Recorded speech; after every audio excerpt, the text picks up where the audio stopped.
I know the lighting kind of sucks. This story is probably going to be a little on the long side, so it'll get better as this video goes. And it requires a beer amount of lime. Got my trusty Craftsman bottle opener.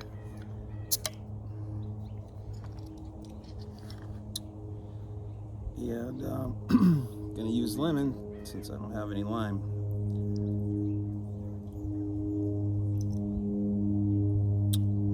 As you can see, this requires a beer because what's back there is what's left of my baby, my absolute favorite car I've ever owned. So I was doing work on the truck, and if you watched that video, you saw me, or you heard me mention that I had a story about that involved this crowbar, which I didn't bring, so hold on. All right, the crowbar. Let's see if you can see, it's red. So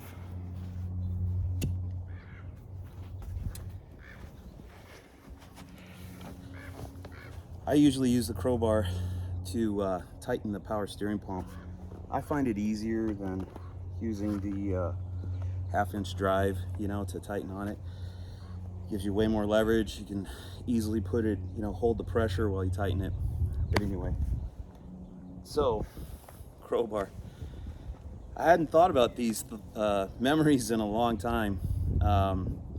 Obviously, haven't forgotten about the car, but I started to tell the story, and I was telling the story just around the part of the crowbar, which was the worst day for that charger. And I was talking to my buddy Eric, who we've been friends since high school, and he was like, "Man, you really should make a video on and tell that story on the charger." And I thought it was worthy of, and it's worthy of telling that story as a standalone rather than embedding it in the truck story, the truck video. So for the last week or so, I've been thinking about all of the things to tell about the charger, and I was kind of surprised because I hadn't thought about these things in a long time, and like all these memories started rushing in, that I haven't had in a very, very long time. So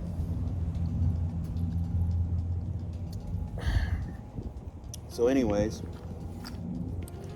hopefully I don't forget anything. There's actually a lot more stories than I thought I had to tell. So, just little pieces, So anyway, we'll just start at the beginning. And I'll try to, I'm not going to promise this is going to be a short video. It's not. It's going to be long. I don't know how long it'll be. It'll be as long as it needs to be to tell everything there is to tell about this freaking car. So, all right, so the beginning. Ever since I was in elementary school, I wanted a Dodge Charger. I didn't really care too much about 68, 69, or 70, but I'd say 69 was probably my favorite because Dukes of Hazzard was my favorite TV show. And I swore I'd have one day. And my dad had the blue 68 Charger, so, I could at least sit in one and touch one, but it was my only goal in life was to own a second-gen Charger. So everybody that knows me knows that. My buddy Eric and we actually met, I think, in math class, and the teacher was a coach. Somehow, I don't know, he was wearing a shirt or I was wearing a shirt, Mopar shirt, and we started bullshitting, and it was pretty cool finding somebody that was a Mopar guy as hardcore as you were. He was more Plymouth because his dad had Plymouths, and I was more Dodge. My dad had Chargers. His dad had Roadrunners. So anyway, it built a really strong friendship that carries on to this day. My family knows it. My My mom's got the 72 Charger I grew up in. My dad's 68. Our daily driver was a 76 Dodge van. I don't know, my grandpa had an old swept line pickup, and he had a tin grill, 72. It's just, there was Mopars everywhere back in the day.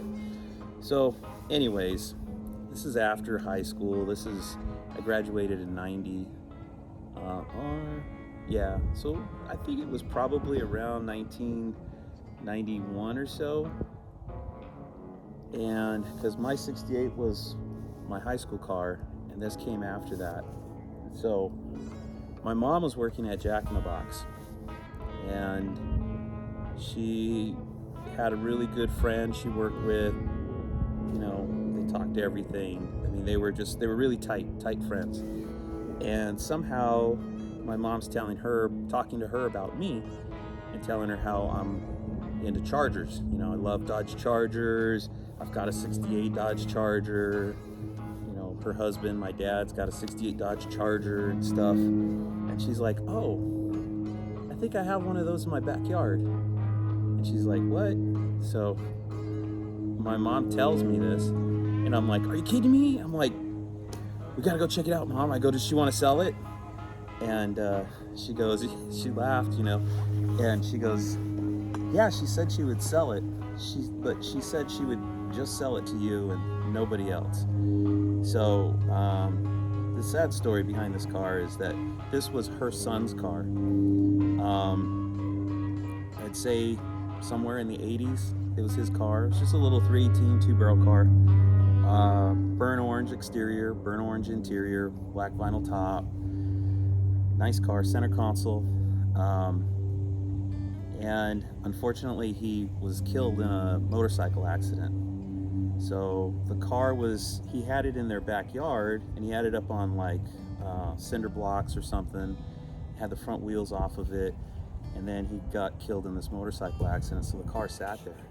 And this was in Riverside, California, near Woodcrest. Is that near Woodcrest? Yeah, near Woodcrest. So anyways, so my mom and I, I think the lady wasn't home, and I just told my mom, we gotta go look at it. We just gotta go look. So she's like, well, she said we could look at it in the weekend. I go, let's just drive by. So I drug my mom out there, hadn't her drive me out there, and I don't think I had a car at the time. I don't know, I don't remember. But anyways, we drove by, and I could see the car in the backyard, and I was just like, oh my God, it's a Charger, all right.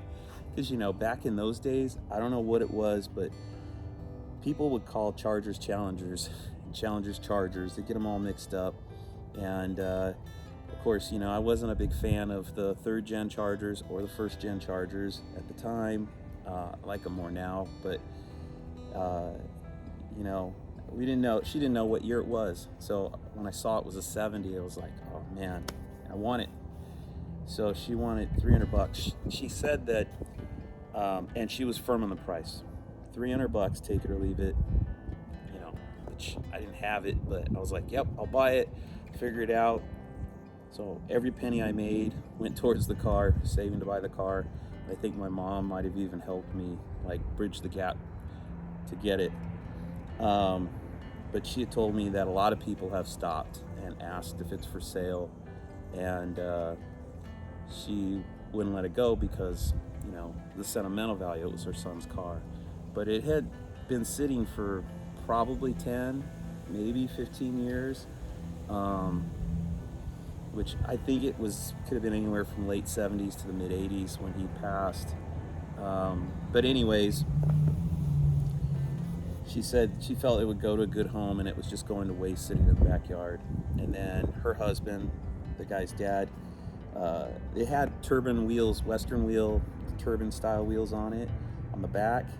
And he's like, oh, I got the front wheels are in the shed. So he brought out the front wheels. My dad helped me load the car up and brought it home. Cool stuff. I think I put gas in it, battery, and fired up. I'm not sure it's kind of fuzzy because I think I did drive it with the 318, and I think maybe the freeze plugs were leaking water or something, because I went and got a 440 for it pretty much immediately, and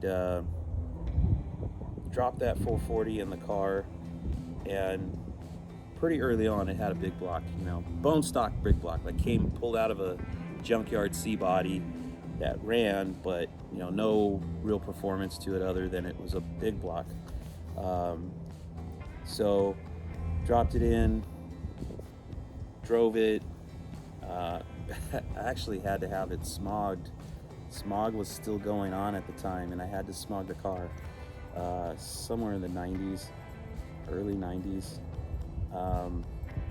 So anyways, drove the car around.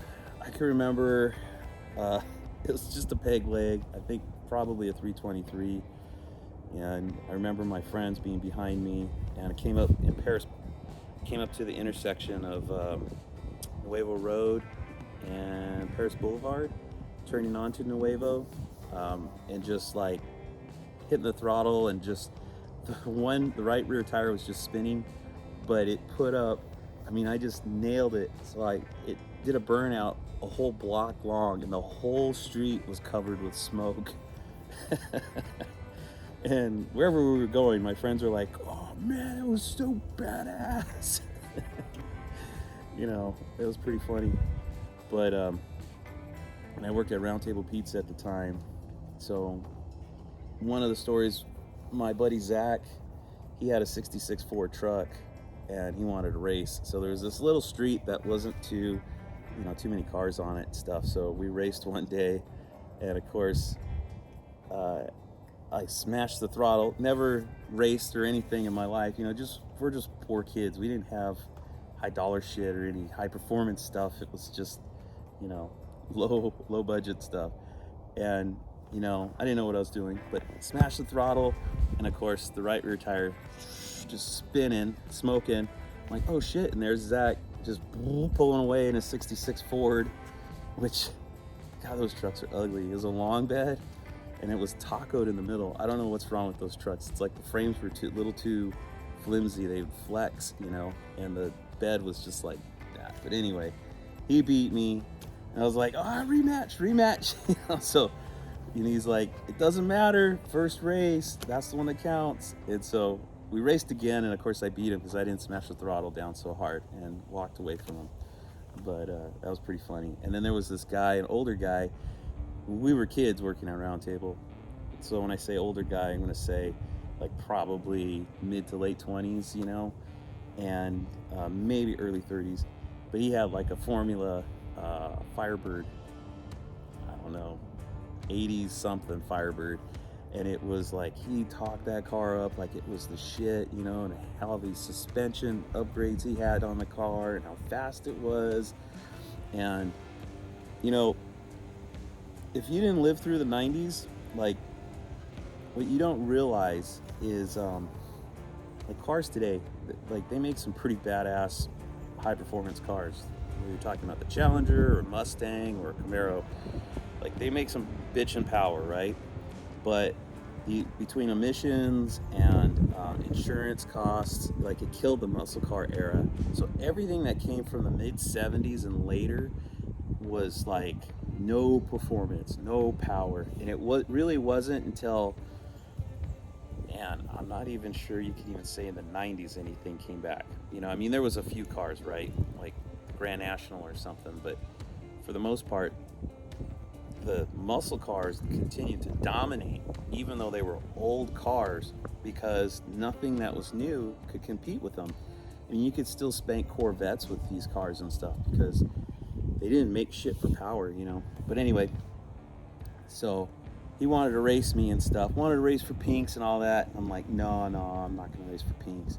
And I was actually afraid. I thought he would beat me because he had talked his car up so much, So raced him, freaking blew him away. I think I beat him by a car length or so, So it was like all the wind in his, bubbles just.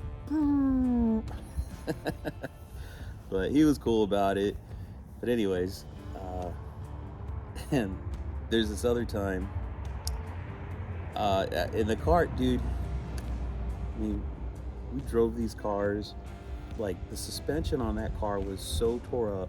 I didn't have any money. I didn't really even know how to rebuild the front end kit or do a front end kit on it, you know.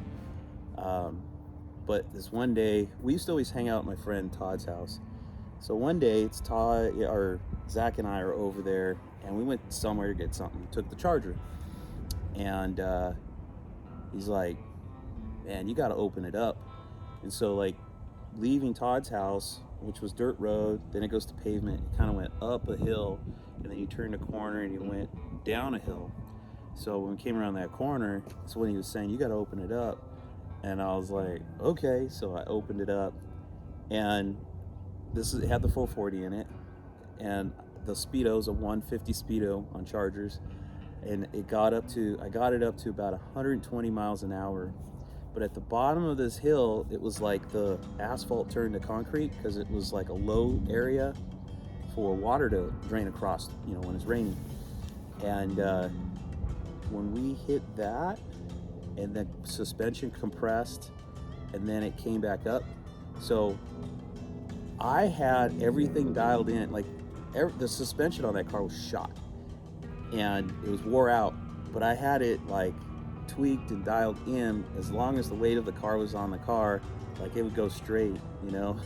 So when we hit that bump and the car unloaded coming up the other side, like the car started to lift, and the front wheels were just like, they started getting sloppy because they weren't tight, you know. The ball joints were loose, everything was loose on that car, and so you could feel it like start to go woo, you know. And I was like, oh shit. Got out of the throttle and settled it back down. I was like, okay, that's enough, you know. So that was pretty funny. God, what else? Freaking Todd, I know one time we were over there hanging out, and he had brought some girl over, and I don't know, the rest of us were inside, and then he comes in, and he's like, "Oh man, hey, he goes, "I'm sorry, man, but I was making out with my girl," and he's like, "The hood of your car, the Charger, it's so perfect." He basically like sat her on the hood of my car and laid her down and was macking out with her. I don't know. Normally that kind of shit would have pissed me off. I don't know. She was pretty hot at the time, so maybe I let it slide. I don't know. I don't remember being mad about it, but that was something else on the car. But another story in this car. This was kind of this is a cop story. So all my cop buddies out there, don't worry, I don't hate cops, but these two cops were dicks. So we worked at Round Table. This was actually earlier on, so Todd was actually dating one of the girls at work, so Sherry. But anyways, we leave work, we would go to Todd's place, and we'd always play poker and stuff like that. This is way early. So leaving work, you know, we closed, so it was like 10:30, 11 o'clock at night. So coming home, and it was more rural back then than it is now out here. So it was like desolate. There was nobody on the roads. So we're cruising home, and there's this car coming the other direction. So Sherry's in her car, and she's got like 3 people with her, and then it's me and my other friend that also worked at Round Table. We used to call him Samurai because he was a Mexican dude, and he shaved the sides of his head, and then he had like really long hair he put in a ponytail, so we called him Samurai, and he always called me Charger. So anyways, cruising home, car's coming, and this car that's coming has his high beams on, right? And so Sherry in the car ahead of us flashed him, like, you know, that's what you do. Hey, your high beams are on. And he didn't turn them down. And I was like, what a dick. So she goes by him, I flash him. And then right after I flash him, I'm like, oh shit. Back in those days, you knew what the headlights on the police cars were. You knew it in that era. That was Dodge Diplomats, and that was Chevy Caprices, and the older Crown Vics, right? You knew. And in that area, like the sheriff department rolled, I think mostly diplomats. So anyway, I was like, oh shit, this looks like a diplomat. Sure as shit it was. Riverside County Sheriff goes by, right? I'm like, and sure enough, he pulls over and flips a bitch, gets behind us, and lights us up. I'm like, sorry, I didn't mean to cuss, but that's what came out of my mouth that night. And this was right after, or pretty recently after Rodney King, right? So we get pulled over. Sherry's gone. It's just me and Samurai. 2 cops get out of the car, come up. Got any guns, drugs, or knives in the car? Nope. You mind if we look? And I was like, oh shit. Now, let me back up, because I think it was 1 week or 2 weeks prior to that, Samurai lived in Riverside, which was pretty far from where we worked in Paris. He needed a ride about a week or 2 prior, and I gave him a ride in the Charger. After I dropped him off out there and I'm heading home, I got pulled over by Riverside police. I think it was like police department. Cop pulls me over and I'm like, oh shit. And I was freaking nervous, man. And he asks me, you got any guns, drugs, or knives in the car? Nope. And I mean, I'm literally like, my hands are shaking. Like, I was just freaked out.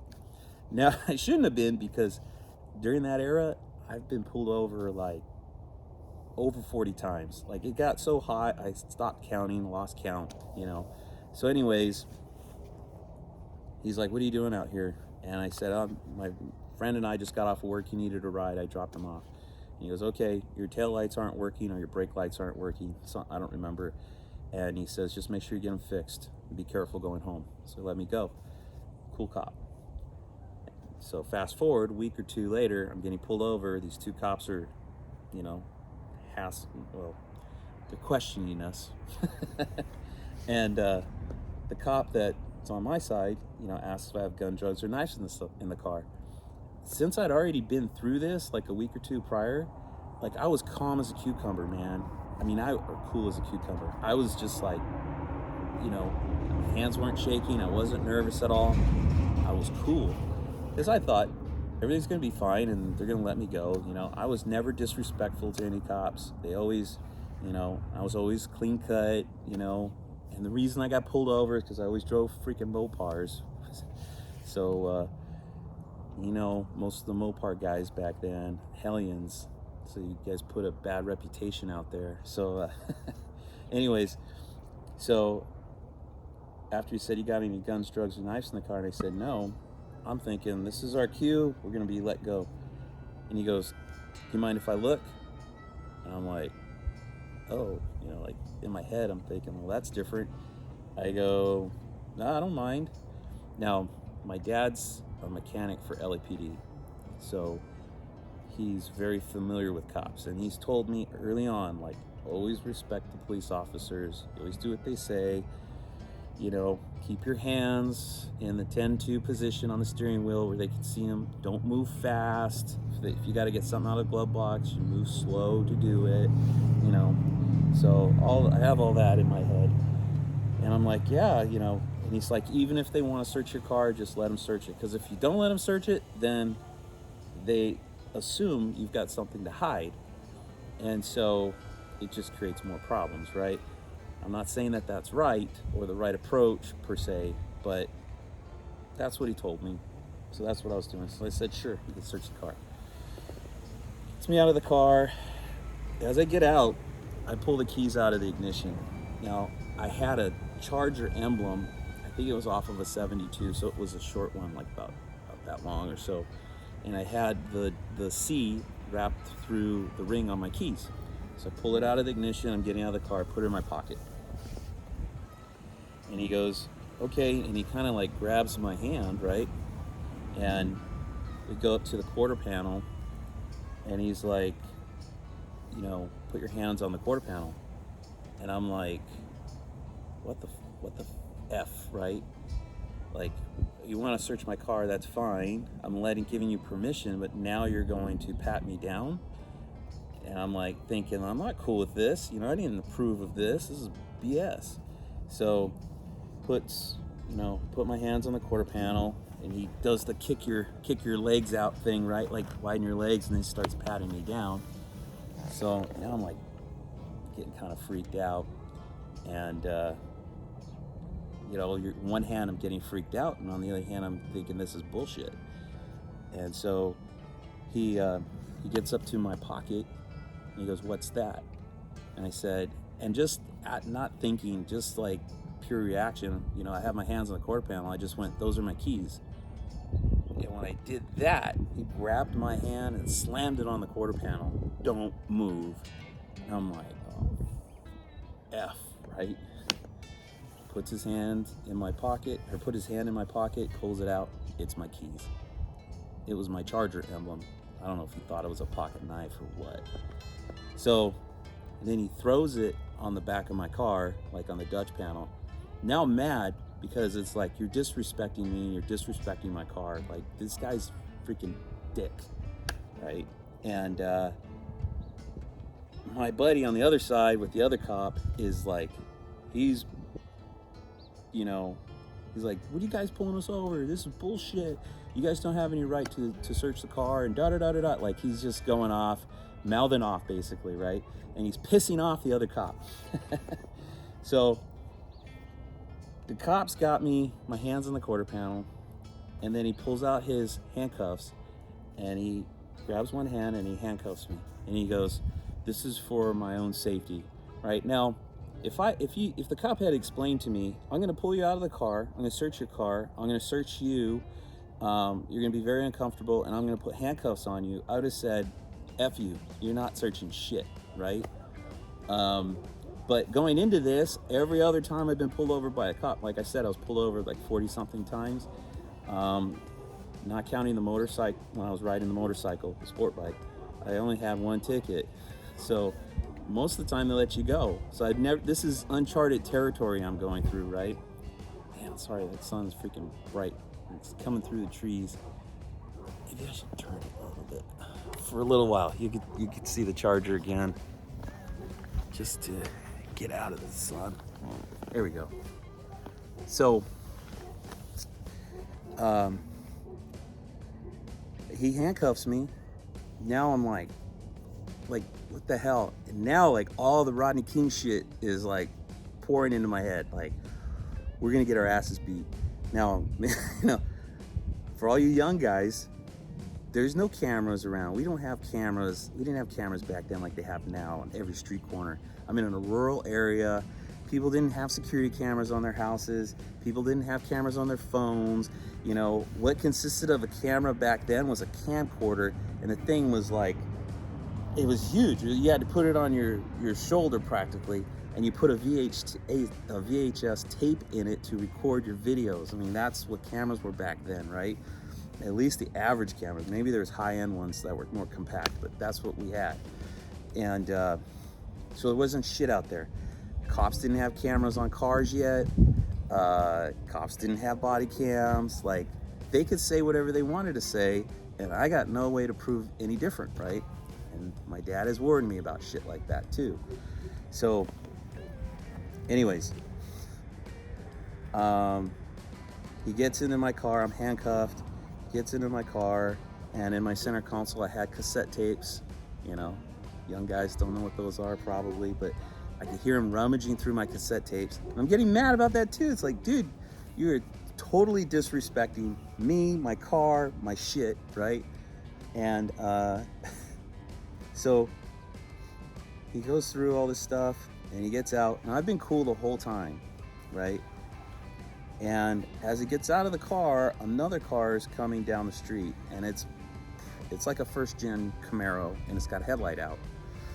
And so this road is like a really long road, right? And so he comes behind me, he unhandcuffs me, and he goes, "All right, you can go." and he like threw my wallet on the back of the car. I don't remember if he did it at the end or the beginning, but the other cop, I'm looking at the other cop because I'm facing the passenger side, and I'm like trying to like tell my friend like, cool it, like he's mouthing off, it's gonna make shit worse for us, and he's pissing off that cop.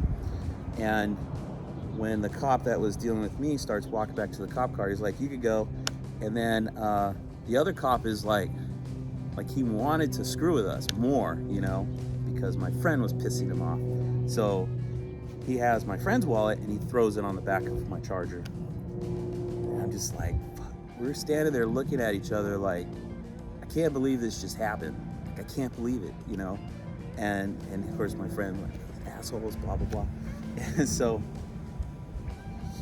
those two cops are getting into their cop car. I'm putting my keys back in my pocket, my wallet, starting to get in the car. And the driver jumps back out and he goes, oh yeah, by the way, the reason we pulled you over, he goes, you flashing us, that's a no-no. And they jumped back in the car, flipped a bitch, and went after that Camaro. And I thought, mother, right? That's bullshit. Total bullshit. So anyways, we get back in the car, go to Todd's house. Everybody's like, where the hell were you guys? You didn't see that? We got pulled over. That cop that had that car that had the high beams was a cop. So anyways, that was a story. It's one of the stories in the Charger. Another cop story, kind of. Yeah, it's kind of a cop story. Let's see if the light's better. Try to get the Charger back in frame, or what's left of it. So my buddy Zach, who told me to, you gotta get on it when we hit that dip. He was with me. He needed a ride to the bank. This is the thing, dude. Like, we didn't all have cars. Like, we all drove crappy cars, and our shit broke down all the time. So when your shit broke down, you called your buddies for a ride, and your buddies gave you a ride. When their shit broke down, they called you for a ride. That's just how it was. But anyway, he needed a ride. Gave him a ride to the bank. This is in Paris. Anybody familiar with the area? It's on 4th Street, right next to the 215. On the right-hand side, like, so if you got off the freeway and you headed, I think that would be west. No, east. Shit. I'd be going, it's east. Depending on which way. It's east from the freeway. So on the right-hand side, there used to be a Stater Brothers, which was our grocery market out here. It's something different now, but it used to be a grocery market back then. And so in that shopping area, like around the little shops around the grocery store, there was a bank up front. Pulled in there, Zach got out, did his thing, deposited money or pulled money, I don't remember. Gets back in the car and put it in reverse, and I floor it, and I'm just doing this big old brrr, like peeling out, right, in reverse. And then I put it in drive and went brrr, and I was going up, the lanes. So like, you can imagine, this is the main boulevard, and then here's the bank, here's the parking lot, and then the grocery store's over here. So I'm going like up the parking lot lanes and then hanging a left, so I'd be close to where the grocery store is, and there's like an exit over here. So anyways, and I'm about to make a left, and I'm gonna do the same shit. I'm gonna floor it, right? And I look, I'm like, oh shit, there's a cop sitting at the end of that strip, before you exit onto the street. He's actually in the street, and he's got a car pulled over. There's 2 cops. And I was like, oh shit. And I actually reached to my shifter and clicked it up into, I probably got as far as neutral. I was gonna put it in reverse and sneak back out and leave through the other exit, right? And so when I saw the cop, I could see him. He's standing there, and he's like looking around because he could hear somebody was peeling out, right? He's looking around. He hasn't spotted me. And just as I start to get it like towards neutral, he spots me, and he points at me, and he says, I'm like, so put it back in drive, and I pull up there, It's not like, this was the 90s. As far as I know, I was the only 70 Charger in town. So it's not like, I'm going to run, get away, and, they're never going to catch me. They may not have caught me that day, but they're going to catch me eventually. So anyway, he's like, gives me the 5th degree, and it's like, oh, you're gonna hit, there's moms with their children walking around. It's like, dude, I was never peeling out around any people, right? So it's nobody was ever in danger. Yeah, it was still stupid of me. I shouldn't have done it, but he's lecturing me. You could have killed some kids and blah blah blah. So he's writing me a ticket. Damn. So at that time, Paris PD, they had their own police department. It's Riverside County Sheriff's now that they contract with, but they had their own police department, and there was some deal like some local gangs or something threatened to kill some cops, and so a bunch of cops quit. So they were short on police, so they were borrowing police officers from other areas. So these cops that pulled me over, they were in a Paris Police Department car, but their patches and everything were San Jacinto cops. I think even now those San Jacinto's probably Riverside County Sheriff, but I'm not sure. But anyway, these were San Jacinto cops, and wrote me the ticket. So I had to go to court and pay the ticket. So I went to court. Like, you just go to the window to pay the ticket, and she was looking it up. She's like, "Oh, you're not in the system. It's not in here." And she goes, "It's possible they just lost the ticket." And I'm like, okay. So she's like, "Well, just to be sure, come back a week or two later, whatever it was." So I come back and it wasn't in the system. So I was like, cool. So somehow I think it got lost in, transition because they weren't from Paris, and somehow the paperwork got lost going from the San Jacinto cops to Paris or whatever, got lost. Or he was just being cool and he threw the ticket away. I don't know. But yeah, that was that time. And then my buddy Eric and I were in the car. We were out in Long Beach, or not Long Beach, I think it was Huntington Beach. I couldn't tell you which freeway, I don't remember, but it seemed like wherever it was, like the freeway was under construction or something. Maybe it was a new freeway. But what I remember was when we were getting on the freeway, I opened it up because like from that on-ramp on, the freeway was blocked with construction stuff, I guess. And so the direction we were going, we're like at the beginning of the freeway. So I'm freaking hauling ass. Cop pulls out of nowhere, pulls me over, writes me a ticket for speeding, which sucked. It was pretty uneventful, but the shitty thing about that was I had to go back because it happened in Huntington Beach. I had to go back there to go to court. And then I asked to do traffic school so I can get the ticket, off my record. Did traffic school, right? And then submitted all the paperwork or whatever, and somehow they lost it all. So it was like, well, according to our records, you never went to traffic school. So I had that shit on my record, wasted my time going back over there to go to traffic school. So that sucked. So anyways, I think that's most of the pre-stories. So now the infamous day and around the crowbar. I'll never forget the day. I'll never forget what day it happened, because it's a pretty famous day. It was April Fool's Day. And it's not hard to forget the year, because a week after this happened, Kurt Cobain committed suicide. It was actually 5 days after it happened. And I had on my back window, I had a big Nirvana sticker. I mean, when Nirvana came out, it was like, you never heard music like that before. Grunge was the shit, Everybody listened to grunge. It was the new thing, new sound. And I loved Nirvana, so I had a Nirvana sticker on my back window. Now, anytime a Nirvana song comes on, I change it, I skip it, I don't listen to it, because I don't know, dude. I know it's superstitious or whatever. It's just I feel betrayed. I lost my car, and I feel like that sticker was responsible. So that's why I don't listen to Nirvana. But anyway, so this day, April Fool's Day, 1994, going to work, I had. Let me back up. There is another story. So let me back up.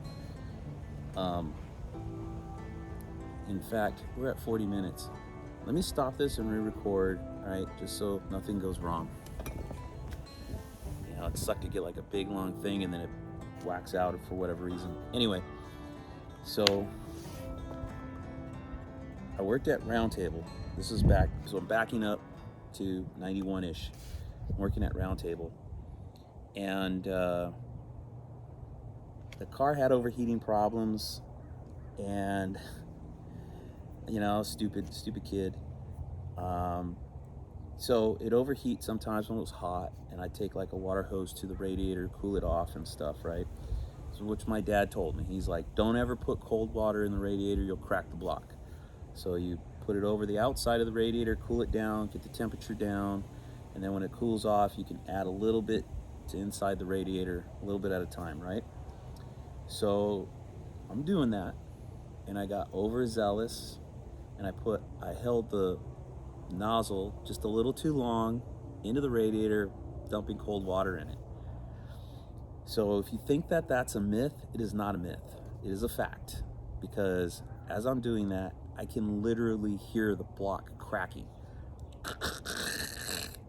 And I'm like, oh shit. And I'm like, no, it can't be.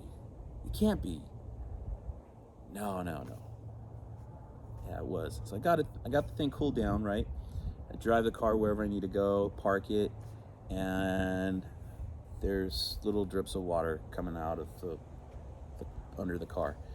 And I think I went to work, went in, came back out, puddle of water. I had to fill it back up. It cracked the freaking block right down the web on the driver's side. It still ran perfectly fine, but it had a cracked block. So I went and bought AlumaSeal, dumped that in the radiator. That sealed up the crack. Freaking good. Drove the car, I don't know how many more miles, right? So,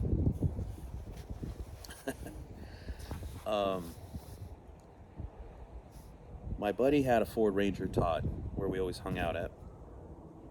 I think he needed something. This freaking Ranger was always breaking down. There's always like something wrong with it. And I can't remember what it was, like a rear end, or I don't know what it was. I don't remember. But he needed to go to the junkyard. So I went with him to help him. And of course, I'm there. I'm going to go through all the Mopar section. Back then, you had a Mopar section, a Chevy section, and a Ford section. And you had a little tiny itty bitty import section, right? So walking through the Mopars, and you had to go through the Chrysler section before you got to the trucks and vans where he needed to go. And the trucks and vans, if I remember right, they would, at least this boneyard, they would just mix them all together. So it was Ford, Chevy, Dodge, all mixed together. And as I'm walking through, there's a Chrysler Cordoba sitting there. And the hood is not latched all the way down. It's just kind of cracked up, probably about that high, you know? So it was sitting just open enough. I would have never checked the car. Sorry, Mopar 62, Mopar Nut 62. I know you like those cars, but back then, and I think they're cool now, but I did not like them back then. I would have gave that car a second thought. And they always had smogged out 360s in them, or 318s, right? And so as I'm walking by and the hood is cracked open, I see the valve cover, and it's an aluminum valve cover. And I'm like, what the hell? So I go over, we gotta check this out real quick. So I pop the hood, Mickey Thompson valve covers on this thing, and it's a big block. And I thought, oh shit, damn, well that's cool. I'm taking these valve covers, screw that. So start pulling the valve covers off.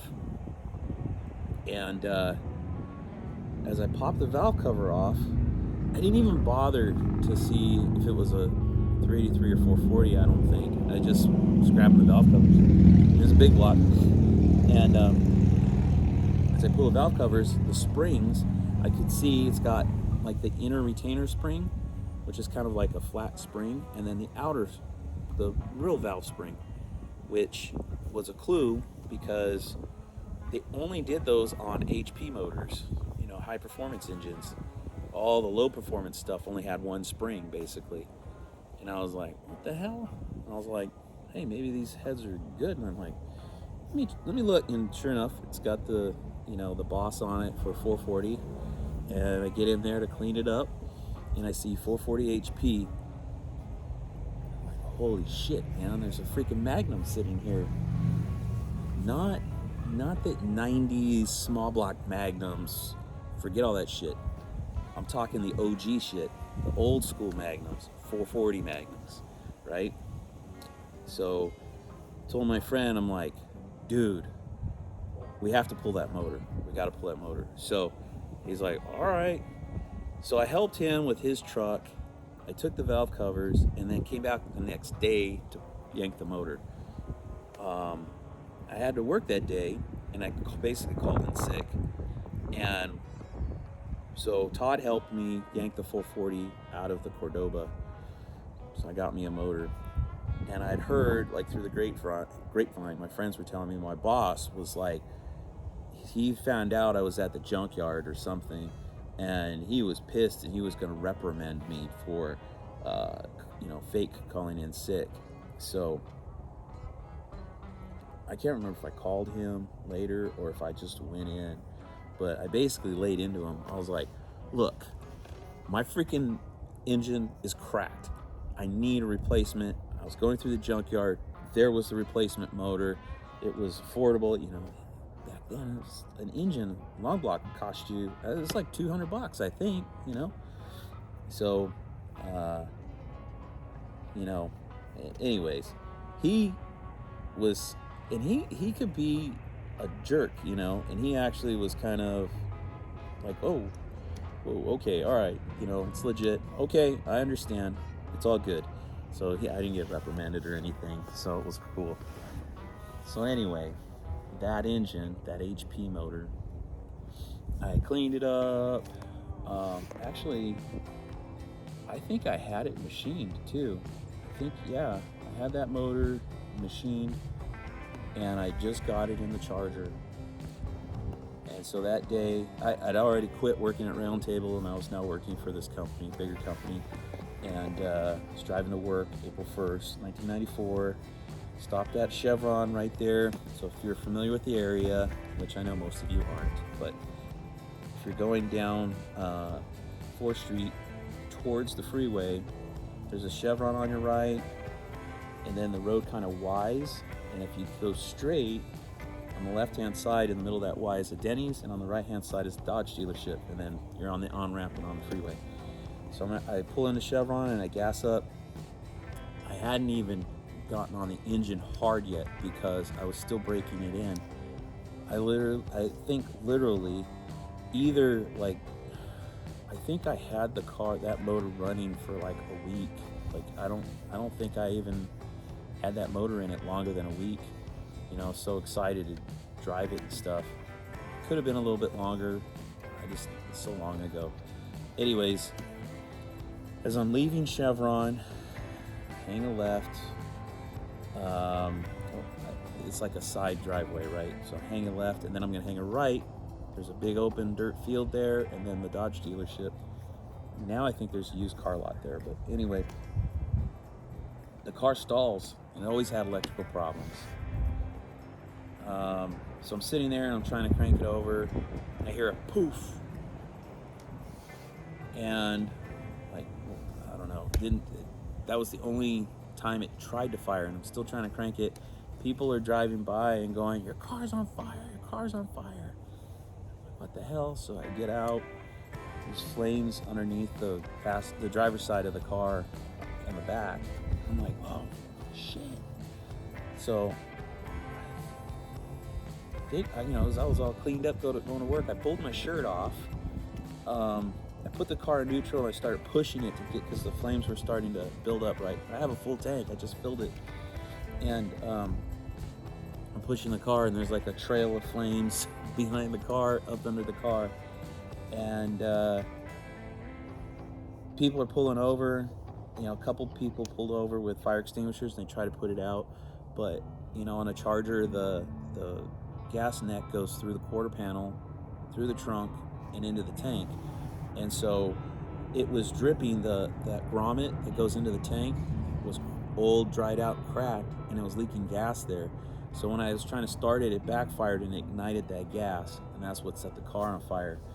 And so when they get it all out, the only way you're really going to get it out is if you got underneath the car and sprayed up into the, you know, gas tank area, which nobody did, you know. So they get it out, and then it would just reignite. And then somebody else comes with a fire extinguisher, tries, and it just reignite. Like, shit. Somebody's like, I called the fire department, you know, and then people are like, get away from the car, it's gonna blow. Like Hollywood. Which one guy's like, is it a full tank? And I go, yeah. He goes, it's not gonna blow up. All right, now, hindsight being 2020, what I wish I'd done is just left it in neutral and kept pushing that, right?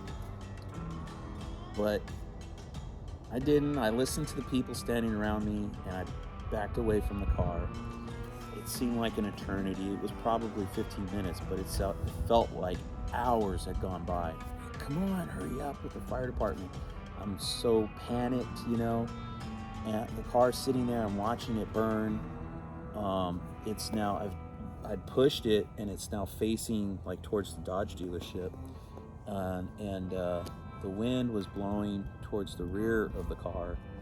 So it was fine for, it seemed like the longest time. And then all of a sudden, the driver's side tire had caught fire. And then the tire got fired, and it's like, oh my God, where are these guys, you know? So the flames were getting worse. Tons of smoke were coming from the tire. Shit. And then, I don't know how many minutes later, but the back seat caught fire. Once the back seat ignited, it was over. It was like a box full of matches, man. Just the whole interior lit up. You could, like, the driver's side windows, just like plumes of smoke coming out of it, you know, and huge flames, you know, glass popping and stuff. Finally, the fire department gets there, you know, and as I guess a victim of, you know, fire, you're like, it's like, man, these guys are not moving fast enough, man. They got to get out of the trucks and put all their shit on and then pull the hose out, and it's like precious minutes going by, you know. So finally get their shit out and they douse it, and it's out in seconds, you know. But by then it was over. The damage was too extreme. That car had a vinyl top, and it had ripped off. I mean, it was rust. The roof was rusty, but the rest of the car was solid. But the heat, like, destroyed the car. The temper and the metal was gone, so the quarter panels were wasted, trunk. But the front of the car was still good, right? Because the flames were going towards the back. And I had that 440 in it still. That was fresh. And at the end, the fire department has to, like, pop the trunk. I had my keys in my hand still, right? And I'm like, I think he was jamming that freaking crowbar in between the tail panel and the deck lid. Bam, bam, trying to bend it up and stuff, just destroying it, you know. And I'm just like cringing, you know, and I'm like, I got the keys, dude. Like, I honestly, he's like, no, we gotta bust it open, you know. Yeah, so he tried, it didn't work. He couldn't even get it open. So I took my keys, popped the trunk. Deck was it's destroyed anyway because of the heat, right? Tail panel's destroyed. That 500 finish panel that was on the back, like, completely melted away. But anyway, in the long run, he ended up leaving the crowbar in the trunk of the car. He forgot it. So that's how come I have it. And I've used it ever since, man. And it's a stark reminder of that day, that terrible day. Um, and as if that wasn't enough, I'm sitting there. We didn't have cell phones back then. Um, Cop shows up, you got somebody you could call? I'm like, well, my parents, which is a hard line to the house. And I think they tried to call through dispatch. Either my mom didn't answer because I can't remember if they had I think they had an answering machine and it showed the number maybe. She didn't know who it was, or she was just outside because they have 2.5 acres, so she could have been outside and just never heard the phone. So nobody's answering the phone, sitting on the side of the road with no shirt on. It's getting cold. The sun, is, I don't know, because I work second shift. So I think the sun was starting to go down. It was getting cold.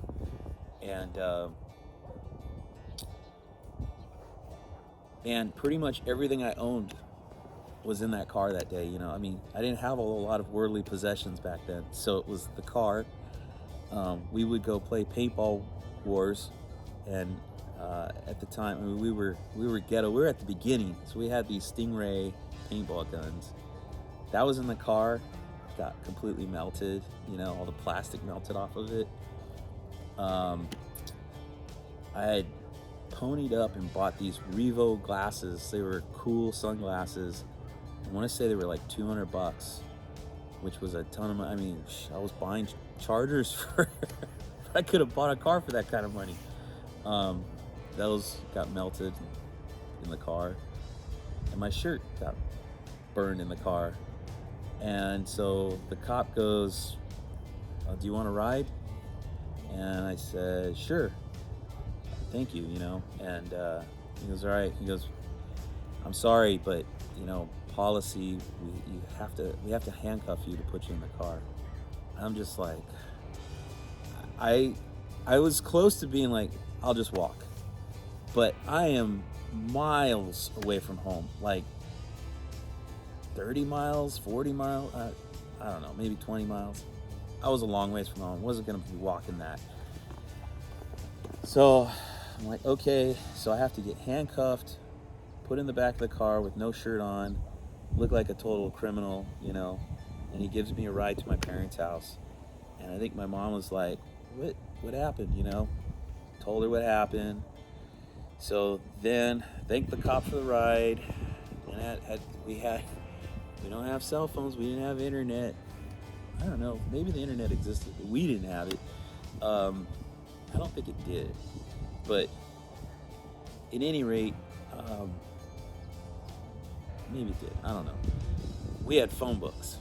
So we had the yellow pages. There were these big old brick of a book, and you'd go through there to find whatever you needed. So I had to go through that, find a tow truck, called them, told them where the car was. We had to drive out there and meet them there, load up the car, coming back, and I did the front suspension on the car. I can still vividly remember sitting in the tow truck and looking back, and the tow truck driver was even like, he's like, "Dude, you just put a suspension under there, huh?" And I go, "Yeah," because it had the sway bar bracket was all gold color, and you could tell it was all new parts. Never even romped on that motor, So brought me home, called up Eric. "Dude, my car just burned to the ground." "What up?" "Shut up." "Stop it, dude. April Fool's Day, He wasn't buying it, and I go, "Dude, I know it's April Fool's Day. I'm not bullshitting you. My car is destroyed. It's burned to the ground." And he's like, "Really? Really? For sure?" And I go, "Yeah." He goes, "You're not screwing with me?" And I go, "No, I'm not." And he goes, "All right." So he came out, and he got to see it, firsthand. Just gone. We just stood there. I actually cried. That car was everything to me. I loved that car.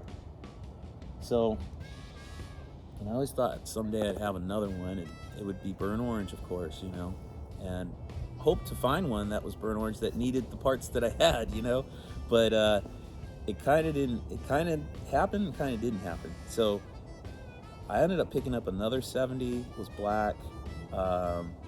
had some rust in it, which by today's standards was nothing. And I was sitting there trying to braze it, the rust hole shut, like a dumbass. And I was like, what am I doing? I ended up selling the car. Some guy had a 68 with a rusty roof, and he wanted the roof, so he bought the car, cut the roof off to put on there, I guess.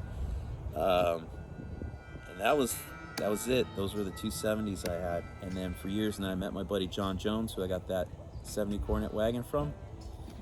Met him. He painted my Coronet for me. And he had a 70 Charger RT, 440 automatic car, red. Originally red. It's all different colors right now, but I was like, man, and it's missing the front clip. So I told him, if you ever sell that car, make sure you let me know, man. And he's like, okay, but I'll never sell it. He was gonna clone it into a Daytona, like a 69 Daytona. So many years went by, and finally he said, you still want to buy that car? I go, hell yeah. He goes, all right, I'll sell it to you. And it was the back half, they were gonna make a Pro Street out of it, so the bottom half of the car's already been cut out. I don't think it's new stuff's been welded in. I think there's some bars bracing it, but there's nothing in there right now. So anyway, I always wanted a Pro Street Charger, so I'm probably going to continue with it, even though it's a real RT. There's no numbers matching stuff. So anyway, I got a front clip for it. It's currently at my buddy John's place. It's kind of buried, so that's why I don't have it here. Yeah, and that's it, man. I guess that's all I can think of. So if you buy an old Mopar and it's been sitting, especially in a field or barn, make sure you replace that grommet into the gas tank. Always put a fresh brand new one in there. No matter what, don't drive the car. You get it? Put a new grommet in there before you do anything else. All right? That's my advice to you. And ever since then, I think for the most part, I always put a brand new grommet in any car I got. So that's my 70 Dodge Charger story. Hope you guys enjoyed Johnny Mopar story time. And yeah, on to the next video. Later. I guess you could call this a bonus clip. Just gonna show you. So I'd actually gone to a junkyard and there was a burnt orange 70 Charger in there. And I pulled the whole front clip off of it because my high school car, that 68 Dodge Charger there, which if you are watching my videos, I just put a video up from Talking Mopars where I called in and told the story on that car. When I bought that car, the whole front end was wiped out, missing a fender, the hood was folded back. And dude, even back then in the 90s, it was so hard to find parts for those cars. So I pulled the 70 front clip out of this junkyard and I put that on my 68 to roll to get me by. And it was also burnt orange. So anyway, I had spare parts. The fenders weren't as good as mine. I later ended up selling them. And then the hood was in good shape, but it had rust underneath the front. I sold that off. And then this bumper and grill assembly actually came off of the junkyard car. So I had this laying around, and then I had mine off of my car, and I thought I was selling this one at Spring Fling, and I had taken mine to Spring Fling and sold it by accident. That sucked. This one's missing the doors. So anyways, I didn't realize it till later. And here's the passenger door. You could see like some of the charring. The glass popped out and the rubber's all melted and stuff. Door glass busted, and you can see all this stuff is just charred. But it's still in good shape, you know. The driver's side, I still have the driver's side. I didn't feel like dragging it out. It was too freaking heavy. I have both front valances, one from my car and one from the junkyard car. And I have my original seats to this car. So I taken the seats out of that junkyard car, which were in nicer shape than mine. So I pulled my seats out of this car and put the nicer seats in it. Those got burned with the car. So my original seats I still have tucked away somewhere. But yeah, that's it. I do still have, the dash frame. I still have the dash frame. I still have the VIN and the fender tag. I actually, hoped someday I would find like maybe a race car, a 70 race car, and somebody put an aluminum dash and lost the VIN and everything, and I could put my car on that. I know there's some of you guys cringing, you don't like that VIN swapping, it's illegal, but I wouldn't give a shit because this car it'll never leave me, it's always mine, it's always gonna stay with me. I wouldn't be trying to, pull a fast one by selling it to somebody else, claiming it was a Hemi car or anything like that. It's a 318 car, it's a 318 VIN, but I would use my stuff if I found a car in that kind of shape. Make it a street car again, Anyways, so that's what's left of my 70 Charger.